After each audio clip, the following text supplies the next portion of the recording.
Welcome to this webinar on myeloid cell isolation and characterization tools in immuno-oncology. In this webinar, we will discuss the role of myeloid cells in immuno-oncology research and which tools can be used to isolate and characterize different types of myeloid cells from tumor and blood. Let's have a quick look at the agenda. We will start with a scientific overview on the role of myeloid cells in cancer. Then we will see how it is possible to isolate different myeloid cell populations from tumor samples.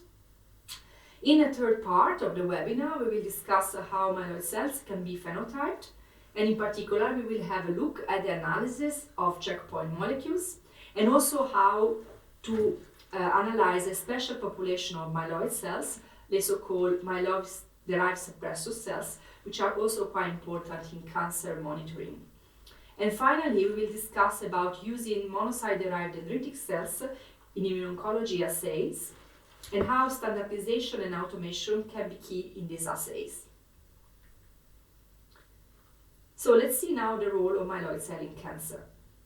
And let's start talking about the definition of immuno-oncology.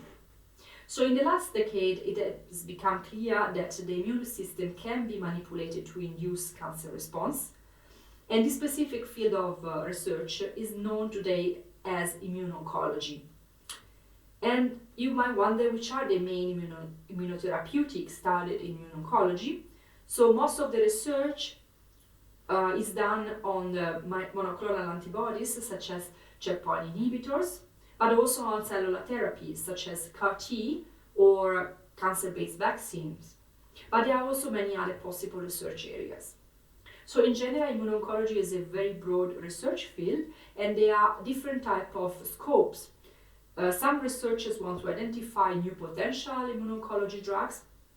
Others want to test the mechanism of action of the existing drugs, and others want to standardize the systems to test the efficacy and safety of existing immunotherapeutics. And of course, there are also a lot of researchers in the medical field that are testing and are running clinical trials to test if this product can be used to save life eventually. So doing a step back and looking at the basic concept of immuno-oncology. The immuno-oncology field is based on the idea that the immune system can respond to the tumor. So let's see in this illustration how the immune response to tumor works and which are the cells involved. In this oversimplified version, you can see that NK cells, and in general innate cells, attack the tumor first and induce the release of tumor antigen from the dying tumor cells. Then dendritic cells uptake and present such antigens to T cells, and the T cells eventually kill the tumor cells and contribute to the release of more antigen. And there are in fact many more players in immune response than the one depicted in these pictures. And among them, the myeloid cells play a very important role. So let's see now which one are the myeloid cells and what is their job. So the scientists have categorized several different types of myeloid cells. They all have in common that they derive from a common myeloid progenitor located in the bone marrow and then are present and develop in basically all tissues of the body. And also, depending on the tissue, they can also take different names. They are mainly responsible of the innate response inside the tissues against the pathogens as a front line against the invasion from viruses, bacteria, fungi, or parasites. But they can also attack tumor cells. And they might have, in this case, a dual role, both inflammatory and tolerogenic. And this depends a lot on the microenvironment around them. We will see this later. We can distinguish basically four main populations of myeloid cells: the granulocytes, the monocytes, the dendritic cells, and the macrophages. So, which is exactly the role of myeloid cells in tumors? They infiltrate the tumors very early, and they are also a key player in the tumorigenesis. Indeed, as mentioned before, they can give a good prognosis of cancer because they can help the presentation of the antigen, the recruitment of the lymphocytes, and the clearance of the different traits. But they can also give a bad prognosis.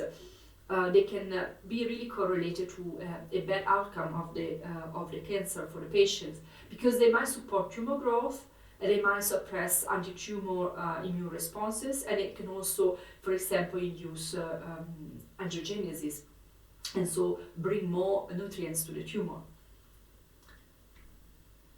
Also, it's important to know that there are different type of myeloid cells that can infiltrate the tumors, and they are definitely the most abundant components, but they have very variable composition, so it's also difficult to study them, because depending on the tumor type, you might have completely different myeloid cells present, as you can see in this example from this publication.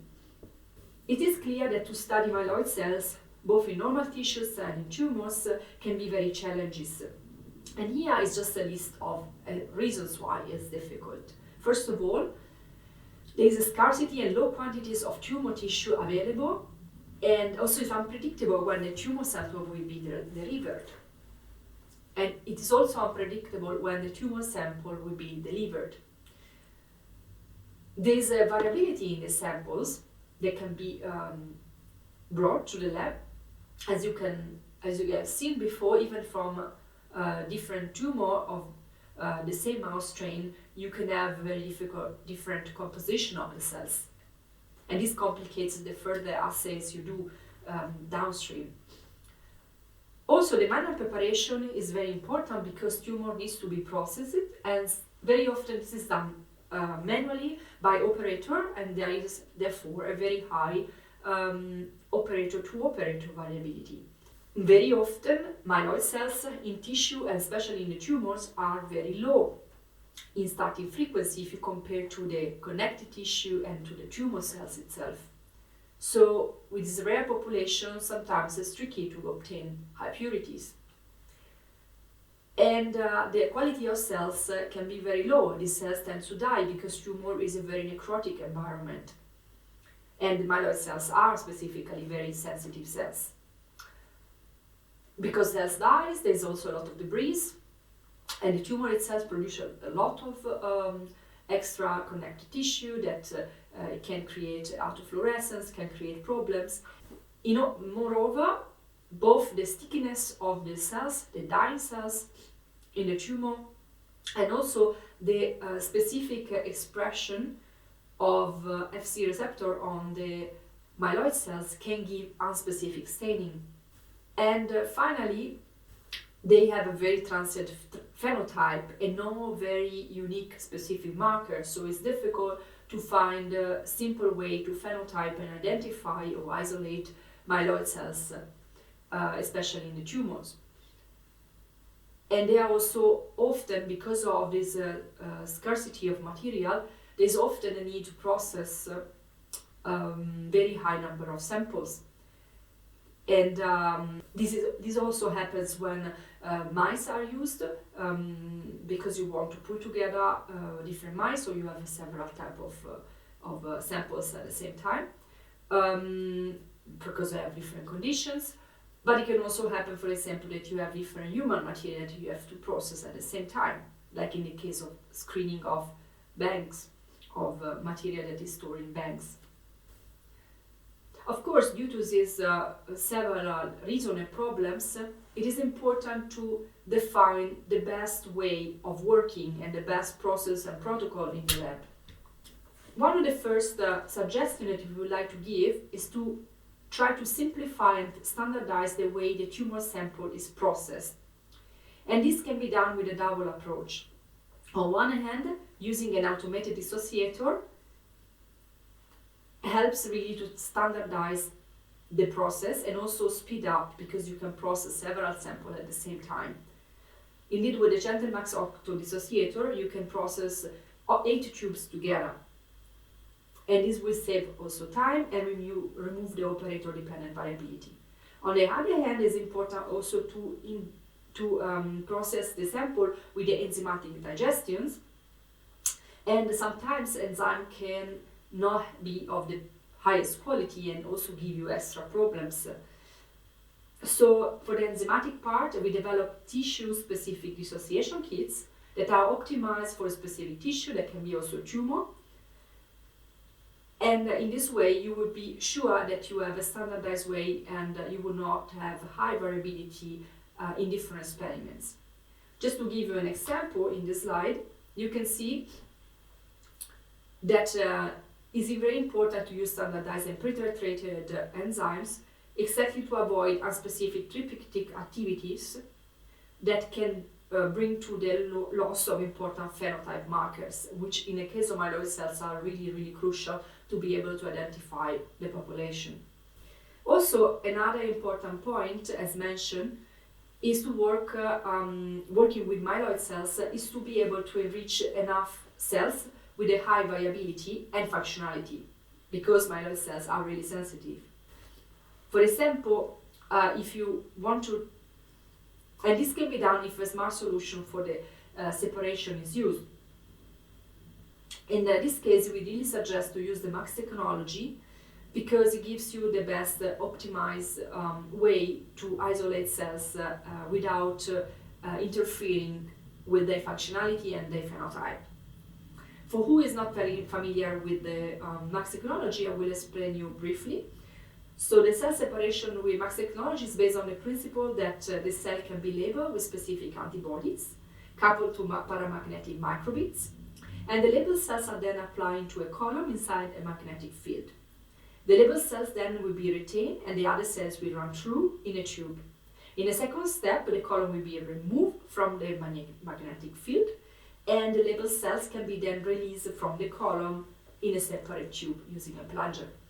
As you can see here, the MAX technology is really based on the amplification of the magnetic field due to the column, and this really allows for a very, very low labeling of the cells with the microbeads, which is in turn a very important point to avoid the modification of the functionality of the cells.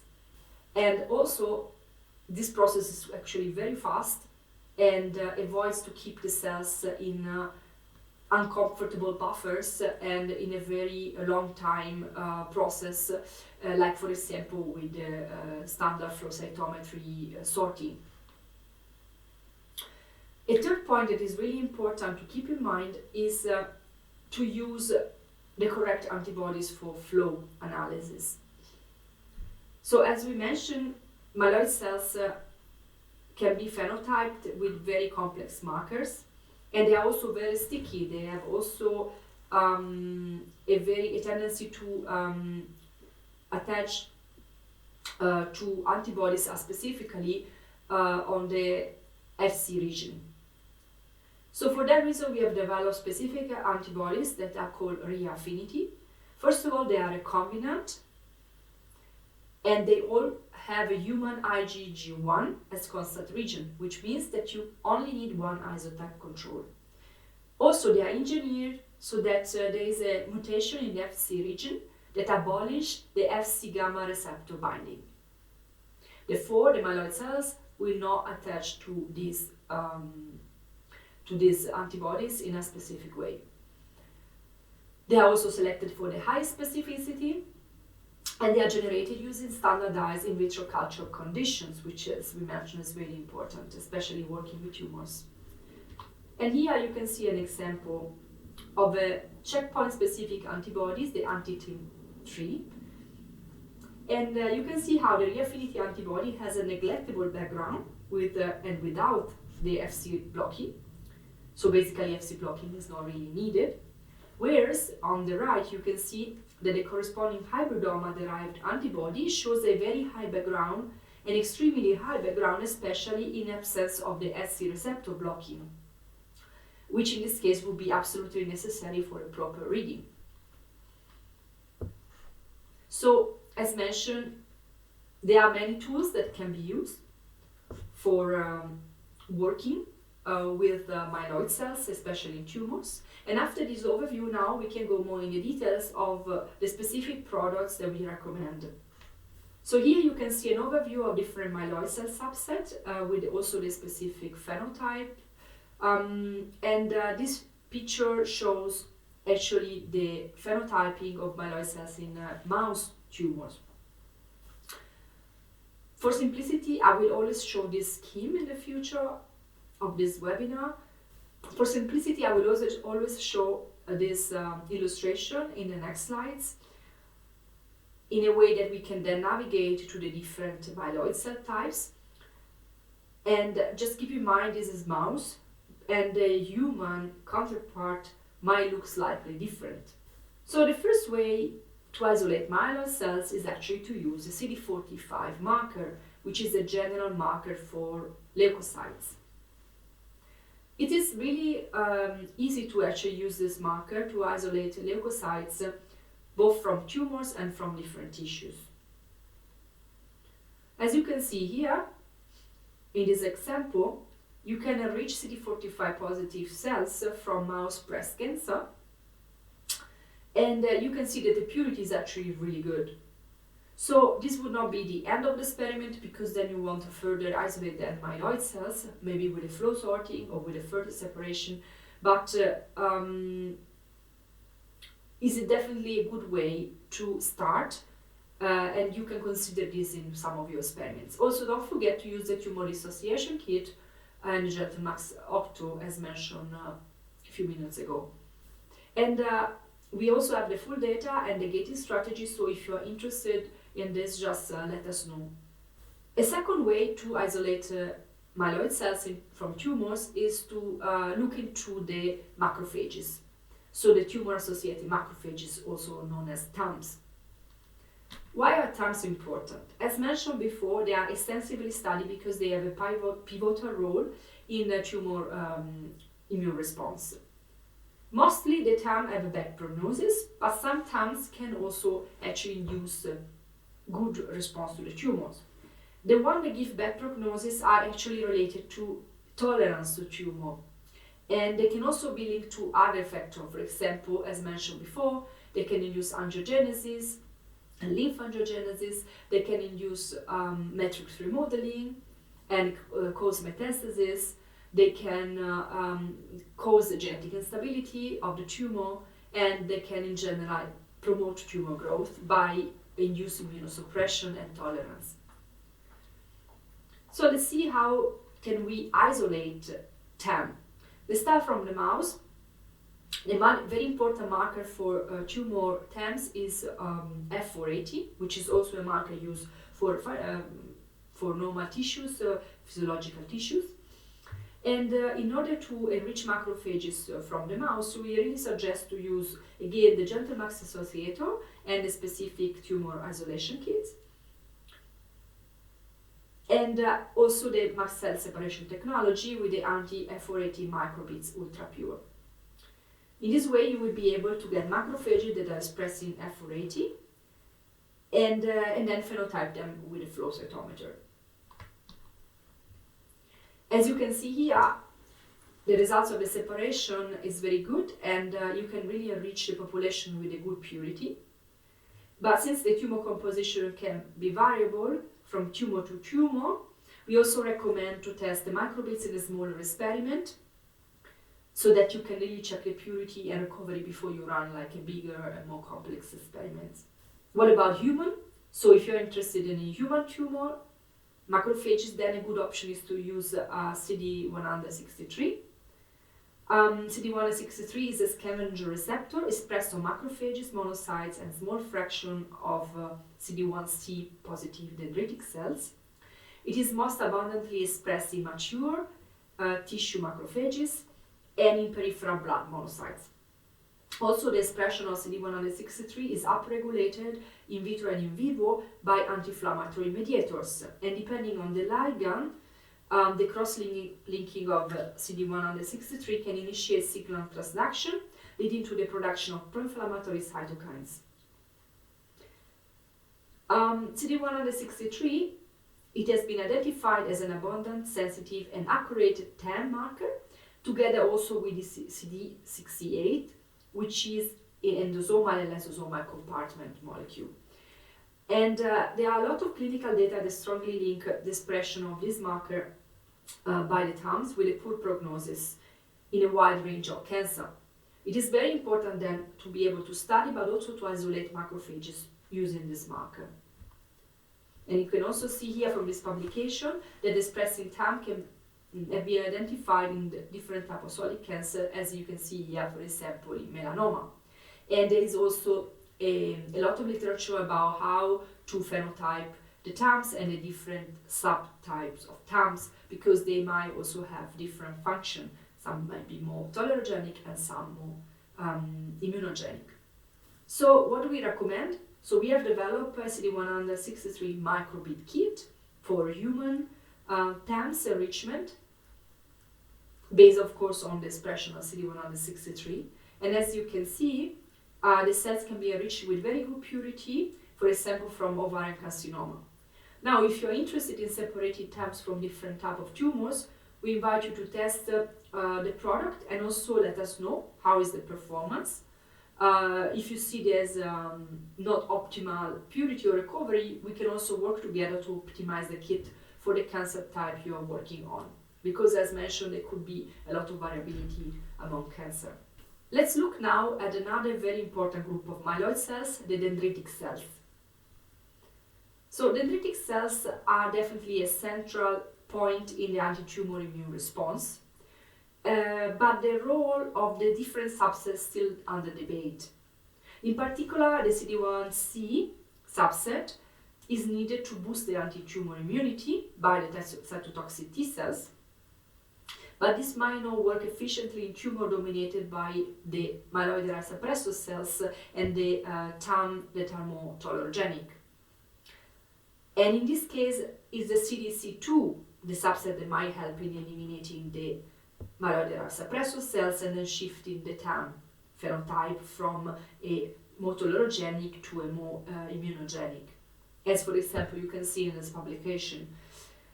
And the CDC2 is also an important subset to induce the Th2 response, which is eventually crucial for mounting an efficient and durable anti-tumor immunity.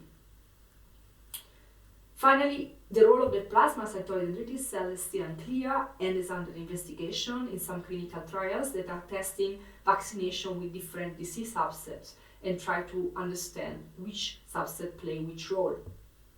So for the study of mouse dendritic cells, we simply suggest to use CD11C as a marker, and specifically the CD11C Microbeads ultra-pure.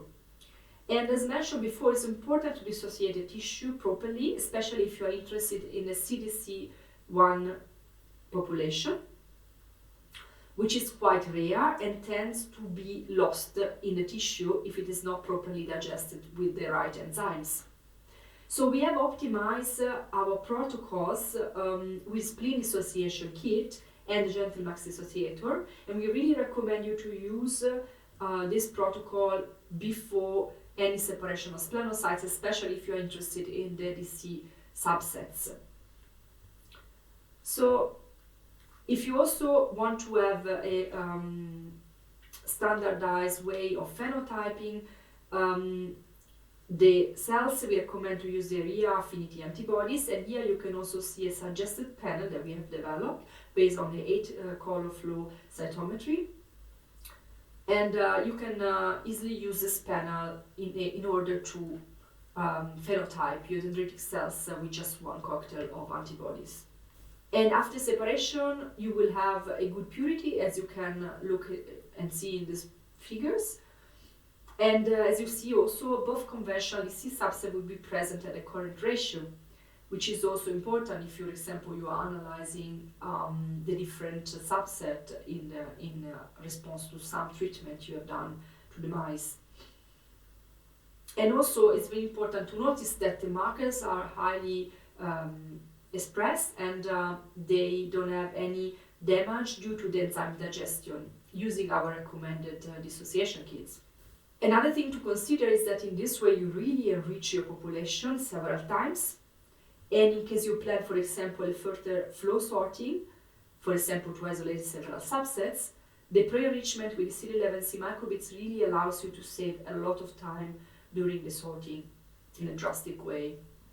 We have also developed another product, the anti-XCL1 microbead kit, that is specific for the CDC1 subset, And we have tested at the moment on the spleen, where it is really clear you can enrich extremely several times for a very high factor the cell quantity, up to 50 times in the case of the general CDC, but also if you're specifically looking in the CDC1, up to 200 times. So this is really, really very efficient.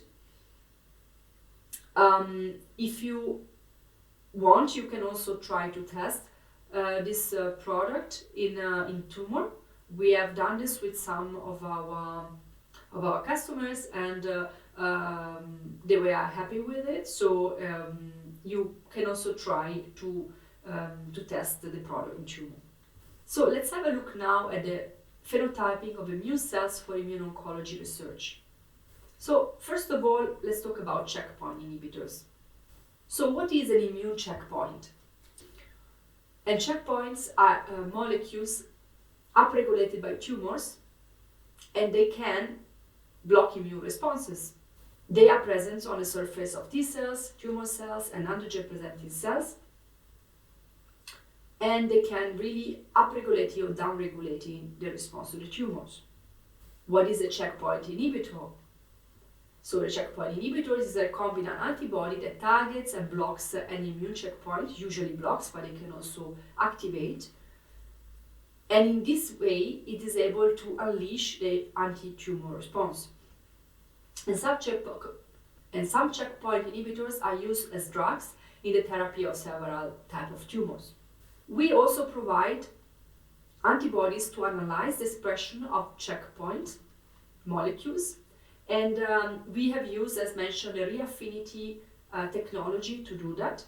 So one suggestion I can give you is to look into our website and find possible checkpoint antibodies that can be used both for, especially for the analysis of checkpoint expression.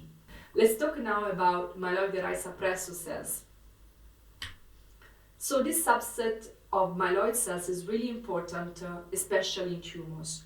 They have been identified as the common myeloid cells present in cancer and obese patients, but also in autoimmune diseases, inflammation, and infection, so in case of distress.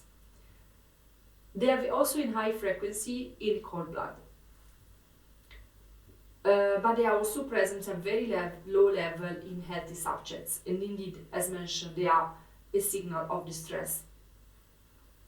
They can be phenotyped, but mainly they are analyzed based on their suppression capacity, so you will need also a suppression assay.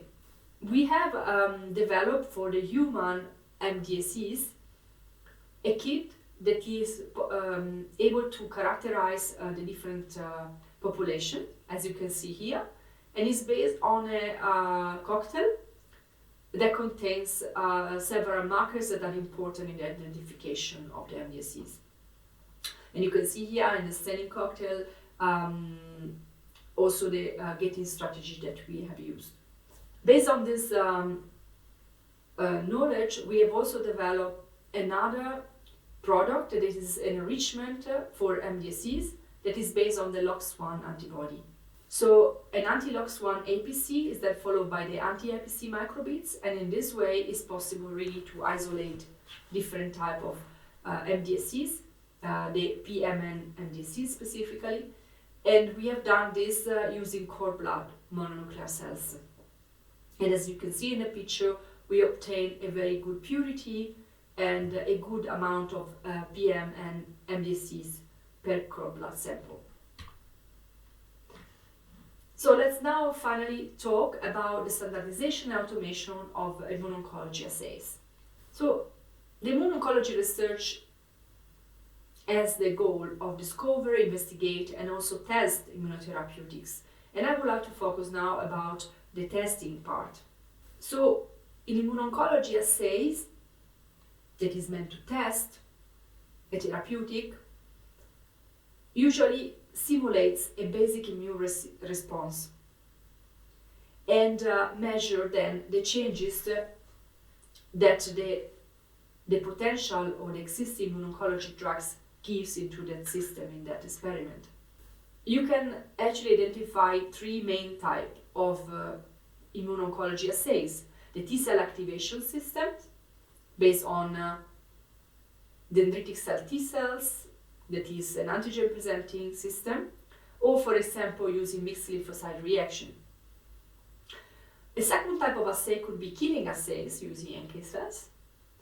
And then third type is actually suppression assay using the myeloid-derived suppressor cells, the tumor-associated macrophages or Tregs. And you can also identify basically two big areas of assays application. One is the functional assays. They are meant to test if a drug candidate for immuno-oncology is really active. So basically in this case the immune response is wanted, is what you want to cause. This can be, for example, an assay to test if the checkpoint inhibitor antibody increase the T-cell proliferation capacity and the ability to kill the tumor. A second type of assay is instead so-called immunogenicity assays. In this case, you are testing whether the immuno-oncology drug is safe. So in this case, you don't want an immune response. This can be done, for example, when you use the checkpoint inhibitor as an antigen and you want to measure if it is causing an anti-drug antibodies production. Let's talk about one of the assays just described, the dendritic cell T-cell assay.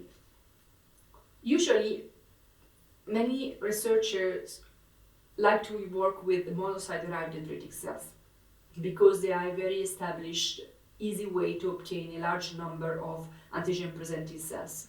You will need, of course, a good source of blood from which you will obtain the monocytes and then differentiate them into modices. And on the other hand, you will need a T-cell from the same source, hopefully, that can be CD4 or also CD8 T-cells.